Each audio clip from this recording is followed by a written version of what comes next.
Hi అండి. ఇంట్లో ఉంటే సోప్‌తో కానీ, లిక్విడ్‌తో కానీ మాటికి హ్యాండ్ వాష్ చేసే అలవాటు మనందరికీ ఉంటుంది. అదే బయటికి వెళ్ళేటప్పుడు, జర్నీ చేసేటప్పుడు హ్యాండ్ వాష్ అనేవి అన్ని వేళలా అందుబాటులో ఉండదు. లేదు సోప్ కట్ట పట్టుకెళ్ళామనుకోండి, ఆ 1, 2 హ్యాండ్ వాష్ కోసం సోప్ పట్టుకెళ్ళి, మళ్ళీ దాన్ని రిటర్న్ పట్టుకురాలేము. అలాగే బయట పడేస్తా ఉంటాం కదా! లేదా హ్యాండ్ వాష్ లాంటివి కూడా మనం పట్టుకొని వెళ్ళలేము. అలాంటప్పుడు ఇలా ట్రై చేయండి. చాలా బాగా వర్క్ అవుతుంది.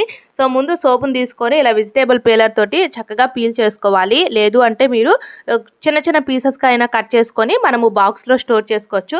ఇది మనకి ఎప్పటికీ పాడవ్వదు. మనము జర్నీ చేసేటప్పుడు హ్యాండ్ బ్యాగ్‌లో కానీ, ట్రావెలింగ్ బ్యాగ్‌లో కనుక పెట్టుకొని మనకి ఎప్పుడు కావాలంటే అప్పుడు కొంచెం హ్యాండ్స్ పైన వేసి, కొంచెం వాటర్ వేసి రఫ్ చేసుకుంటే హ్యాండ్స్ చాలా నీట్‌గా క్లీన్ అవుతాయి. ఇలా హ్యాండ్ వాష్‌కి సోప్ వాడితే వాటర్ తగిలి ముద్దయిపోయి త్వరగా పాడైపోతుంది కదా! సో, అలాంటప్పుడు ఇది చాలా బాగా వర్క్ అవుతుంది. ఆల్రెడీ ఈ టిప్ మీలో ఎంతమంది ఫాలో అవుతున్నారో కామెంట్ చేయండి. వీడియో నచ్చితే లైక్ చేసి మన పేజ్‌ని ఫాలో అవ్వండి. Thank you.